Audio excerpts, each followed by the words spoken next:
But all of my friends who prioritized having kids in their 20s are all now single moms at 40 and divorced. Disregarding exceptional reasons such as real abuse, the fact is 80% of women are the ones ending marriages, 90% if they have a degree. Now, I've known about this statistic way before Jordan Peterson started popping off, and unfortunately it was due to my own research because I saw how many of my female friends were leaving their husbands. I'm very tired of this victim mentality that has manifested within the female realm. It is hard for me to have empathy for single divorced moms when 90% of the time they are at fault for it. It is completely self-inflicted. I'm also coming from a place of self-critique because, believe it or not, just like every woman in America, I have succumbed to some of those thoughts. But we listen to social media and mass media and we tell ourselves that there's someone else there that's going to treat us even better, and we neglect the other party, which is our husbands, and then all the children that are involved as well. Oh, but let's not forget the vows you took. You cannot discredit my theory of prioritizing a family first and then working on a career, all because you have women that fall in that 90% category that left their husbands. Now just wait for this comment section to blow up on all the women that tell me they are the exception, that 90% are leaving because the men are so terrible. Nice one. She's showing accountability here. She's admitting the influence other people have had on her relationships.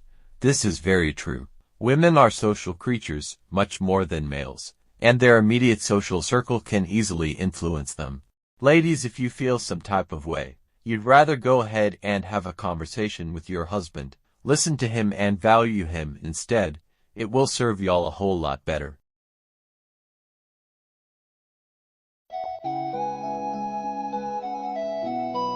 Don't worry, I'm brown. And I did the maths on that one. And by my calculations, that's 25 to life. This is for all you guys out there who are sick and tired of dating, and I get it. In some cases, I can't even imagine how you guys could ever trust a woman again. However, in addition to processing your trauma and your experiences, one major thing that you want to work on is to stop complaining. Complaining is one of your biggest problems. It's actually not good for you. It produces stress hormones in the body, can cause diabetes and increase blood pressure, and it's actually addictive. The more that you do it, the more likely you are to do it more and have a more negative mindset, even in situations where you could have had access to positive possibilities and opportunities. And that's the worst part, is that your complaining blocks you from dating women, blocks you from being attractive, blocks you from taking action. Those things are like heavy. And the solution is to actually rewire your brain to stop doing that, to stop complaining, stop thinking about the worst case scenario, and instead rewire it to gratitude, rewire it to possibility, rewire it to love, rewire it to faith. And from there, you will find the solutions, the relationships, the type of experiences that you seek. She understands it. Dating for guys can be extremely hard.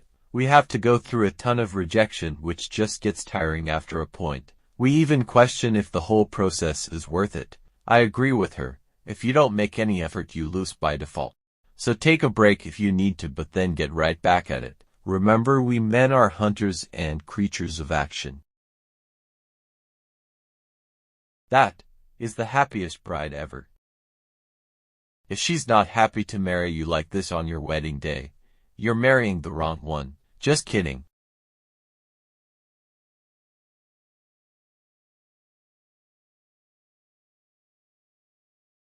Want to be chased, they don't pursue, lack of effort, they just don't know how to get a girl, you know. They don't buy flowers, they don't take you out on dates, they want you to visit their houses. Hi Randy, I just want to educate in the hopes that I can help, so this is no offense or disrespect to your video. Please do not go and attack the creator, I just want to help. Men are told every single day to please leave you guys alone, please stop approaching us, we don't need you, we want you, we're independent and we can live without you, and you guys are all trash every single day.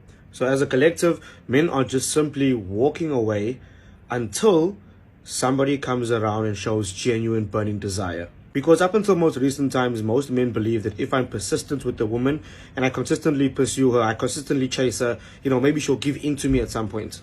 But what this persistence has shown in recent times is that men are just getting finessed. We're getting played. So men are losing resources and getting heartbroken more and more as they consistently and persistently chase women. Aggravated even further by men also being told that we don't need you. By men being told that we don't need you, that means we are stepping back from the equation. The second result from all this is that men are learning how to identify when a woman has genuine burning desire for them. And I've spoken about this before. I will just boil genuine burning desire down into having burning interest for someone, a real interest in someone. Let's say extremely high attraction for somebody else. Men are beginning to learn that if a woman doesn't have genuine burning desire for me, I'm wasting my resources, time, money, and effort by pursuing her. Why would a man pursue someone that's not attracted to me? And every guy has an experience where they would do the bare minimum and a woman jumps through hoops to be with them. So why would a man choose you if you don't want me? So all men are doing now is they are stepping back, minding their business, going to school, going to the gym, hanging with their boys, and they will then spend resources if a woman shows genuine burning desire for them. Even in business, it's a bad deal if it's not mutually beneficial. And you know how you act when you are attracted to somebody. So why should I waste my time going to go figure out if you're attracted to me? So I see your frustration with not being able to find a strong, masculine, virtuous man. But the cognitive dissonance of wanting a man to date you, while not wanting men to pursue you, and you think men are weak, and you think men need to be chased, there's a conflict there. And that's where the frustration comes from. And I think you need to resolve that within yourself before you go out there pointing fingers at the world. Because if these men you say want to be chased, are only asking you to come over to their places, are putting in low effort, are all coming to you, are all attracted to you, there's something that you need to fix within yourself. Let's be honest for a second. And like I said in the beginning of my video, I mean no disrespect, but ultimately, if these men or these people are all attracted to you, the common denominator here is you. And I've always said this, desire can't be negotiated. I can't spend time and effort on someone and negotiate that desire with them. You can't negotiate desire. And trust me when I say, if there was a societal need from our gender counterparts where there was the discussion of, I want a man, I need a man, I need to have a man, I need men, by and large, trust me, men would behave so differently. What did the spider do in the computer? Pay attention. What did the spider do in the computer? The spider made a website. Okay.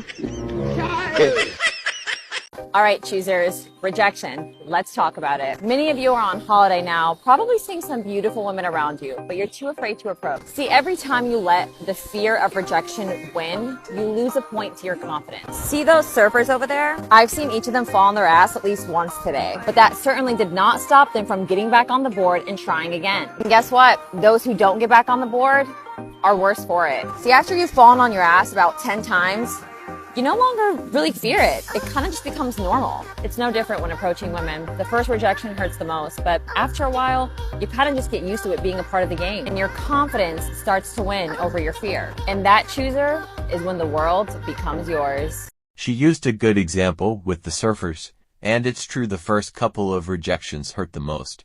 I fell into the trap recently. I came out of a bad breakup and just didn't have the courage to go and talk to women. I didn't want to get hurt and rejected again. I used to be able to talk and pick up women quite easily prior to that, but with time I got a bit rusty. I eventually got enough courage to go through the process again, and I can tell you, once you get over that initial rejection fear, there's no stopping you. Go out and conquer kings. Do you speak English? No, I don't, sorry. Oh. My car's broken down and I wondered if you could tell me where to find a garage. Yeah, well, you know, that's wasted on me. I don't understand what you're saying. You don't speak any English at all? Not a word, no. It's one of those things, really. I wish I paid more attention in school, but, Excuse me. Sorry. Do you speak any English? English? No. What's the problem? I don't know. I can't understand that. Hi, my car's broken down and I need to find a garage. No, I'm sorry. I didn't understand that at all. All right, well, thanks. I can speak English. So can I. Some of my men out here be really pressed when they get rejected and shit. So here is how to handle rejection from a female. The best way to handle rejection is just to look at it as you're saving time. This person that you tried to pursue had enough respect for you to simply tell you no and to say yes when they weren't even interested, drag your feelings all the way out and waste your damn time. That's why I don't understand when men get so pissed off when they get rejected. I'm like, what are you mad about? This person literally just decided not to waste your whole time. You didn't have to sit on a date with this person. You didn't have to get to know their favorite color. You didn't have to pay for any dates. You didn't have to waste your time introducing them to your mother. Genuinely, truly just gave you the truth and decided not to waste your time. That's the most respectful thing I think I've ever saw. Sure, there are people who can be like real assholes about rejecting people, but if somebody respectfully rejected you, like, accept the respect. At least they didn't waste your time. Still afraid of rejection, guys? She gives you an interesting different perspective on how to look at things. And if you see it from this perspective, it's so much more easier to get over it. What is the best way to react when a girl rejects your advances and you still have to see her again because y'all stay in a small town? If you ever get rejected and you still have to see this girl, you give her that look, the direct eye contact, walk around as if you are the prize because you are the prize, motherfucker, and you just start shaking your head and you say to yourself, this is the message you're conveying to her. You could have had this. You could have had all this, but you blew it. That is it. That's the attitude you should be carrying with you in difference. I still do this at the gym. If a girl rejects me, it's all good. We don't get emotional. We don't get butthurt. We don't start talking negatively about a girl or start gossiping about a girl that rejected us. That is feminine energy. And the best revenge is you showing up with an even hotter fucking girl and she sees both of you.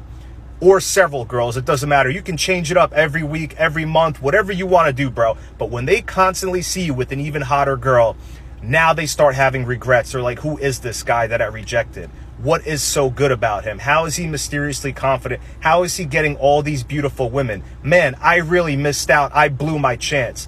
That's the fucking attitude that you need to have as a man. You are the prize. Remember that, bro. Rejection doesn't affect us. It only makes us stronger. Remember the law of 10,000. The czar law. Remember this fucking law. Every day, there are 10,000 girls turning 18, 19, 20, 21, and so on, and you can keep going. That's how you handle fucking rejection, bro. Facts. Get to the point where you handle that ish like a king.